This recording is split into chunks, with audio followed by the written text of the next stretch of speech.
የዕቁብ ነገር ተጻፈ ከኪዳኔ መካሻ የሕግ ባለሙያ።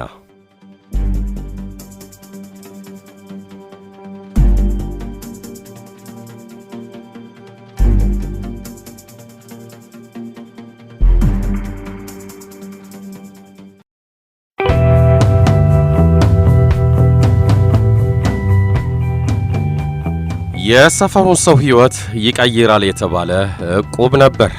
ጸሐፊው አቶ ጫኔ እንደሚሉት የድንኳን ሰፈር ነዋሪ በወር 500 ብር ዕቁብ ይጥላል ሳይሆን ያገኛል ተብሎ አይታሰብም ነበር።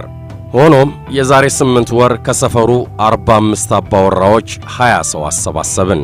ዕቁቡ ተጀመረ። እኔ ጥጉ ሰብሳቢ፣ ጫኔ ጸሐፊ፣ ስላስ ገንዘብ ያዥ ሆነን ተመረጥን። እስከ 6ኛ ውጣ ሁሉ ነገር በሰላም ነበር የሄደው። 3ኛ ዕጣ የበላው ደላላው ዘሩ ነፍሱን ይማረውና ዕቁቡን በበላ በ4ኛው ወሩ ሞተ። አገሬ ቅበሩኝ ብሏል ብላ እህቱ አስክሬኑንና የነበሩትን ጥቂት ቁሳቁሶች ጭና ሄደች። በቃ ሄደች። የት እናግኛት? የሚቀርባትን 7000 ብር ማን ይክፈል? ይሄ ዕጣ ያልወጣላቸውን በተለይ እያጨቃጨቀ እያለ ሌላ ዕቁባችንን አደጋ ላይ የሚጥል ነገር ተፈጠረ። ሲያመጣው አንድ አይደል። አንደኛው ዕጣ የበላው ባለባጃጁ የጠጄ ተከራይ ሻፊ ማንም ሳይሰማ ባጃጁንና ዕቃዎቹን ሸጦ አውሮፓ ገባለሁ ብሎ መሰደዱን ሰማን። የሰው ገንዘብ ይዞ መጥፋት ያዋጣል? መንገዱስ ይቀናዋል? ይሄማ ፖል የሚባለው ፎቶውን ብንሰጠው ከገባበት ጉድጓድ አያመጣው? ምን ላድርግ ቢጨንቀኝ እኮ ነው። ትርንጎ ደግሞ ምን እንደነካት እንጃ። 6ኛው ዕጣ ሲደርሳት ሰፈሩ አይመቸኝም ብላ ብሩን እንደተቀበለች በነጋታው ጎሮ የሚባል ሩቅ ሰፈር ቤት ተከራይታ ገባች። ስልኳንም ዘጋች። 7ኛው ዕጣን ማን ደፍሮ ያዋጣ? የበሉት 4 ሰዎች ብቻ ሲያዋጡ ሌሎች አናዋጣም እስካሁን የከፈልነውን መልስ ሲሉ፣ ግማሾቹ እኛ ስንት ፕሮግራም ይዘናል ዕጣውን ነው የምንጠብቀው ከ10,000 ሳንቲም ብትጎድል አንቀበልም ብለው አዋጡ። ስላስ እንደምትለው የኛን የአመራሮቹን ጨምሮ የተዋጣው 5000 ብር ብቻ ነው። ጫኔ ደም ብዛት የተነሳብኝ ብሎ በሩን ዘግቶ ተኛ። እኔን የዕቁቡ አባላት ገንዘባችንን ውለድ እያሉ አፋጠጡኝ። አባላት ያልሆኑትም መጠቋቆም ያደረጉኝ።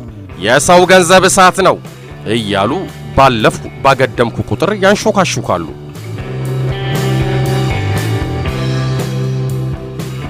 ሰባተኛው ዕጣ የሚወጣው የዳግማ ትንሣኤ ዕለት ነው። እባካችሁ የድሬ ቲዩብ ወዳጆች በየሙያችሁ ይህን የዕቁብ መፍትሔ ምከሩኝ። በተለይ የሕጉን ነገር መላውን ጠቁሙኝ አደራ። በነገራችን ላይ እስቲ ሙያዊ ምክር ጠይቅ ብላ ጭንቀቴን አይታ የመከረችኝንና የጻፍኩትን ለእናንተ እንዲደርስ ያደረገችልኝ ጎረቤቴን ማርታን ውለታዋን እግዜር ይክፈላት ብያለሁ።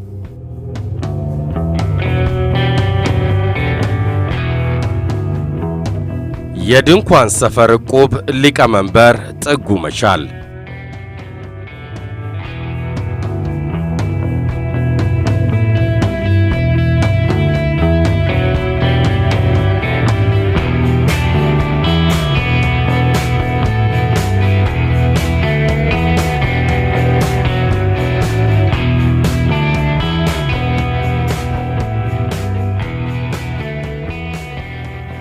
አቶ ጥጉ ያነሱት ችግር በሌሎችም ዕቁቦች ላይ ሊፈጠር የሚችል ስለሆነ ከሕጎቻችን አንጻር የሚከተሉትን ነጥቦች እናነሳለን።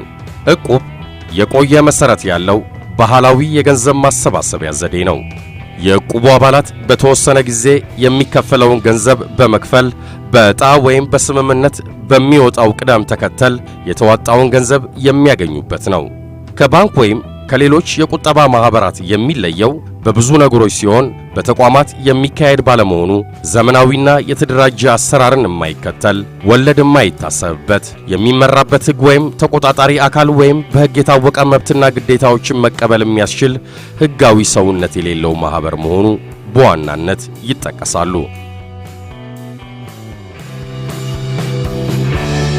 በሕጋችን ዕቁብን በሚመለከት የተቀመጠ የተለየ ድንጋጌ የለም። የዕቁቡ አባላት ያላቸው የእርስ በርስ ግንኙነትም የአበዳሪና የተበዳሪ አይደለም። በብድር ወይም በአደራ ውል ግንኙነታቸው ሙሉ በሙሉ ሊታቀፍ አይችልም። ዕቁብ ከሁለት በላይ የተሰበሰቡ ሰዎችን የሚይዝ ማህበር ቢሆንም እንደ ማህበር ተመዝግቦ ዕውቅና ሊያገኝ እንደማይችል የበጎ አድራጎት ድርጅቶችና ማህበራት አዋጁ 621/2001 አንቀጽ 3 ንዑስ አንቀጽ 2 ላይ ተደንግጓል።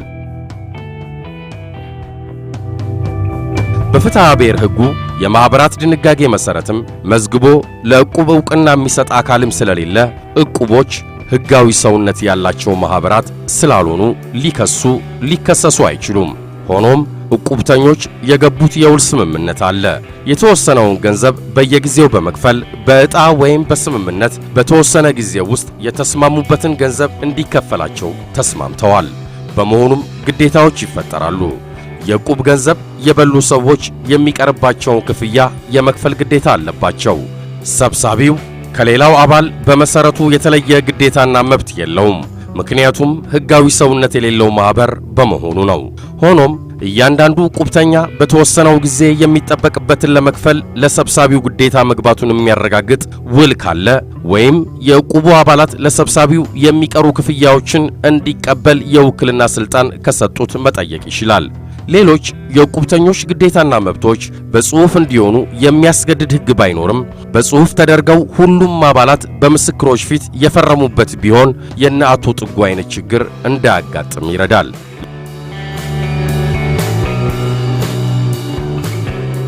ለምሳሌ በምን ያህል ጊዜ የዕቁቡ ገንዘብ መከፈል እንዳለበት፣ ሳይከፈል ቢቀር ኃላፊነቱን ማን እንደሚወስድ፣ አባላት ከዕቁቡ መውጣት ስለሚችሉበት ሁኔታ፣ የከፈሉት ገንዘብ ተመላሽ መሆን አለመሆኑ፣ ቀሪ ገንዘብ የመክፈል ግዴታን በተመለከተ አባላት ሊገደዱ የሚችሉበት በግልጽ የሰጡትን ስምምነት መሰረት በማድረግ ነው። በሌላ በኩል በተለይ የዕቁብ ገንዘብ የበሉ ሰዎች ቀሪ ክፍያ ስለመክፈላቸው የአንድነትና የነጠላ ዋስትና በጽሑፍ ምስክሮች ባሉበት የገንዘቡ መጠን ተገልጾ ዋሶችን ማስፈረሙ በተለያየ ምክንያት ዕቁብ የበሉ ሰዎች ሲጠፉ ዋሱን ለመጠየቅ ያስችላል።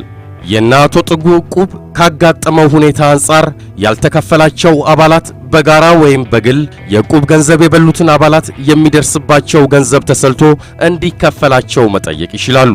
የማይገኙትን አባላት በተመለከተ ግን አቶ ጥጉ ከሌላው አባል የተለየ መብትና ግዴታ ስለሌለባቸው ችግሩም የተከሰተው ሦስቱ አባላት ክፍያ ባለመፈጸማቸው በመሆኑና በእነሱ በኩል የጎደለ ነገር የለምና በተለየ ሌላው አባል ላጎደለው የሚጠየቁበት የሕግ አግባብ የለም።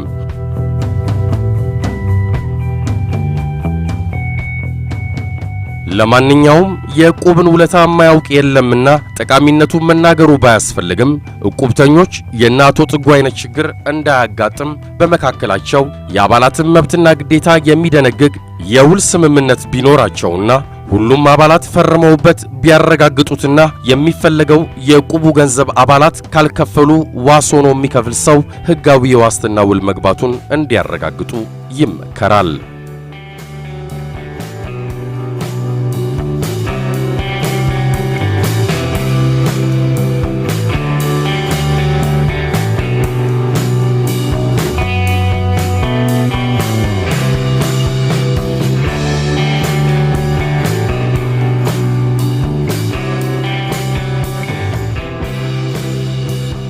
ውድ የድሬ ቲዩብ ቤተሰቦችና ወዳጆች በጉዳዩ ላይ ያላችሁን ተመክሮ አካፍሉን።